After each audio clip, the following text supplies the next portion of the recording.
Hey guys, welcome to day 251 of the Bible Linear Plan. Today, we will be reading Job 12 through 14, Revelation 13, and Psalm 100. If you need to read more about this plan, visit the High Quality Gospel website with the link in the description of the episode and the podcast. Please leave a like and follow the podcast to stay up to date with new episodes. Now, let's begin with reading Job 12.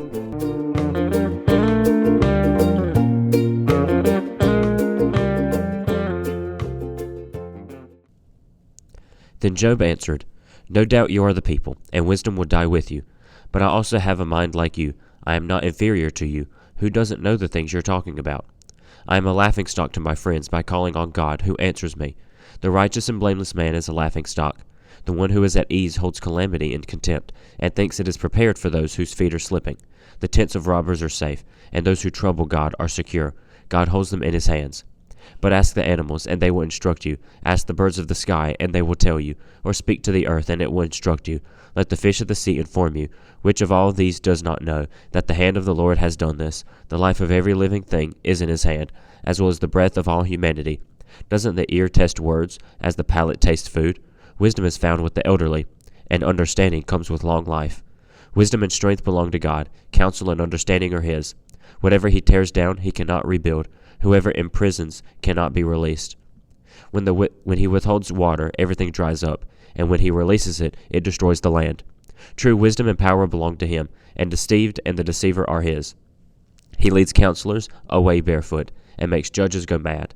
He releases the bonds put on by kings, and fastens a belt around their waist. He leads priests away barefoot, and overthrows established leaders. He deprives trusted advisers of speech, and takes away the elders' good judgment. He pours out contempt on nobles, and disarms the strong. He reveals mysteries from the darkness, and brings the deepest darkness into the light. He makes nations great, then destroys them. He enlarges nations, and then leads them away. He deprives the world's leaders of reason, and makes them wander in a trackless wasteland. They grope around in darkness without light. He makes them stagger like a drunkard. Look, my eyes have seen all of this. My ears have heard and understood it. Everything you know, I also know. I am not inferior to you. Yet I prefer to speak to the Almighty, and argue my case before God. You use lies like plaster. You are all worthless healers. If only you would shut up, and let that be your wisdom. Hear now my argument, and listen to my defense. Would you testify unjustly on God's behalf, or speak deceitfully for him? Would you show partiality to him, or argue the case in his defense? Would it go unwell if he examined you? Could you deceive him as you would deceive a man? Surely he would rebuke you, if you securely showed partiality. Would God's majesty not terrify you? Would his dread not fall on you? Your memorable sayings are proverbs of ash. Your defenses are made of clay. Be quiet, and I will speak. Let whatever comes happen to me. I will put myself at risk and take my life in my own hands. Even if he kills me, I will hope in him. I will still defend my ways before him. Yes, this will result in my deliverance, for no godless person can appear before him. Pay close attention to my words. Let my declaration ring in your ears. Now then, I have prepared my case. I know that I am right. Can anyone indict me? If so, I will be silent and die. Only grant these two things to me, God, so that I will not have to hide from your presence. Remove your hand from me, and do not let your terror frighten me. Then call, and I will answer, or I will speak, and you can respond to me. How many iniquities and sins have I committed? Reveal to me my transgression and sin. Why do you hide your face, and consider me your enemy? Will you frighten a wind-driven leaf? Will you chase after dry straw? For you record bitter accusations against me, and make me inherit the iniquities of my youth. You put my feet in the stocks, and stand watch over all my paths, setting a limit for the soles of my feet. A person wears out like something rotten, like a moth-eaten garment. Anyone born of a woman is short of days and full of trouble. He blossoms like a flower, then withers. He flees like a shadow and does not last. Do you really take notice of one like this? Will you bring me into judgment against you? Who can produce something pure from what is impure? No one. Since a person's days are determined, and the number of his months depend on you, and since you have set limits he cannot pass, look away from him and let him rest, so that he can enjoy his day like a hired worker.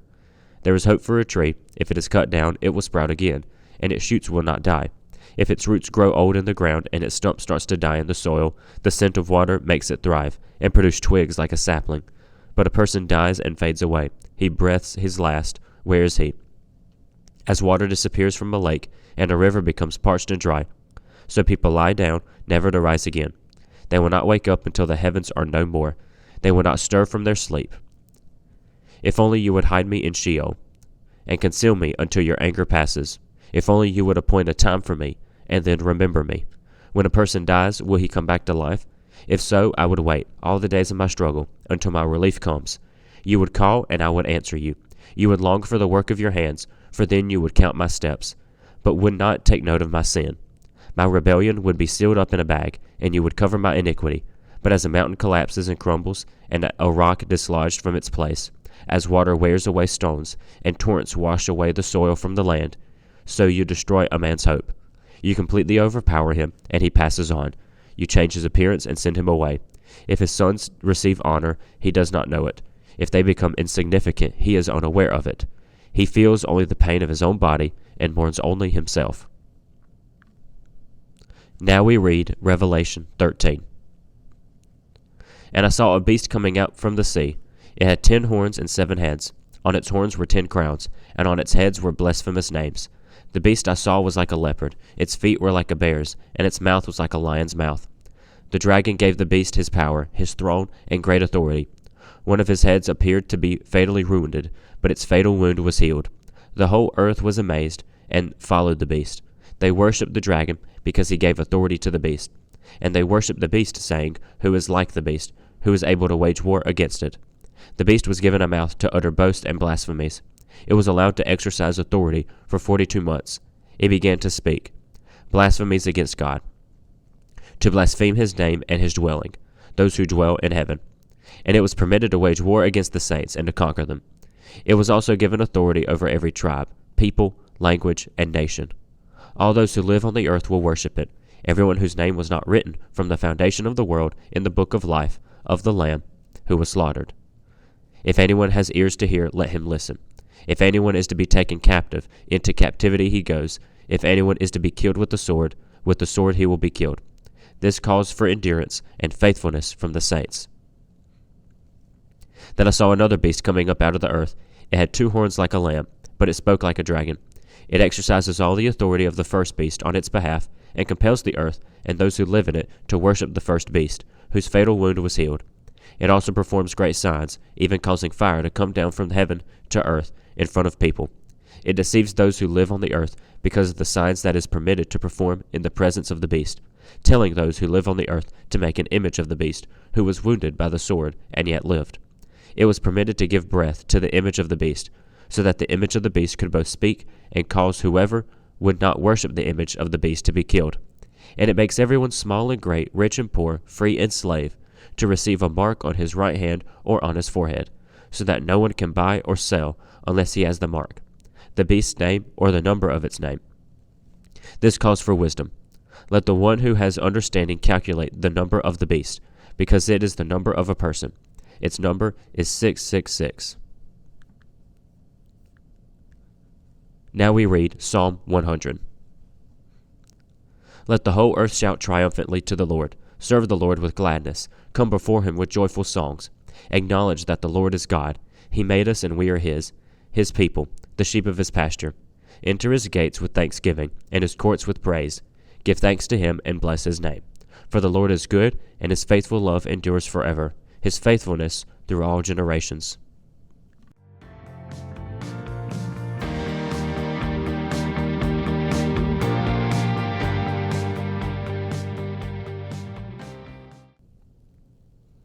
On day 250, we read of Job being condemned by his friends, and in Revelation, the symbol of Satan and his rule over earth. Today, in Job replies to his friends. They aren't acting like his friends. They mock him, or at least that's how Job feels. He was told he did not understand the wisdom of God, and does not understand God as a whole. Job defends himself in this way, and knows that he is very knowledgeable on God and that he is all-powerful. To his friends, the situation seemed simple, and so they proclaim more knowledge than Job.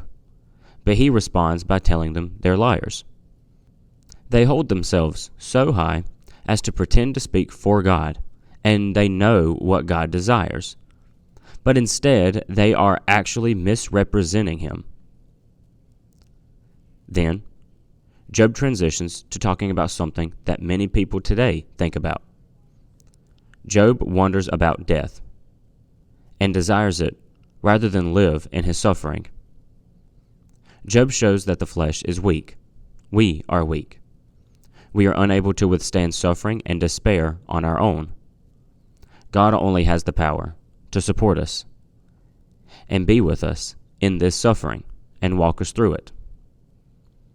Many do not know God, and they fall victim to suffering. But God is our key to come out of suffering. God is all-powerful, and we can have hope in Him. In Revelation, two beasts are described, the Antichrist and the false prophet. The first beast is described as coming from the sea. Most interpreters see this as a reference to the Mediterranean, and this person as a political military leader with roots in that area. The description of this creature is peculiar, but entirely symbolic, with each aspect representing part of that figure's power or character. This figure will be empowered by Satan to exert near unlimited power over the earth. This includes persecution and murder of Christians, accompanied by overt blasphemy against God and cult-like worship from the people of earth.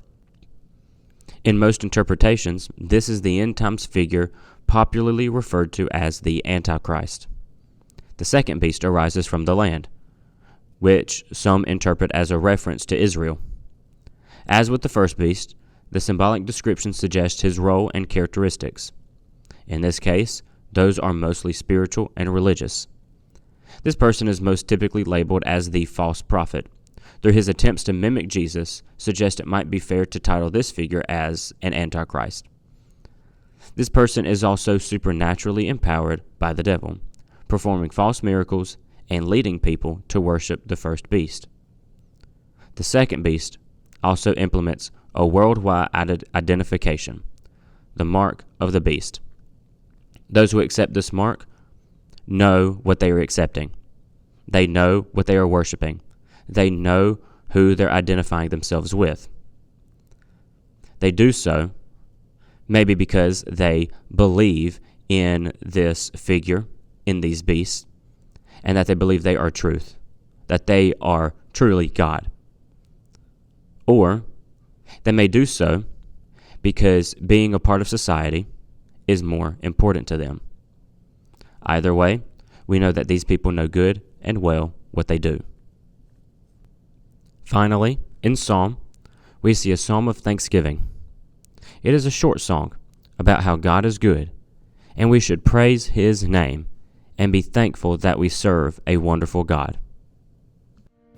Thank you for joining in the reading and understanding of these chapters, and let us all be vigilant in continuing this reading. Please share, like, follow, or whatever you can do to help us reach more people with the Bible reading. Please also check out the High Quality Gospel website for more information and a couple of store items. Thank you, and keep learning.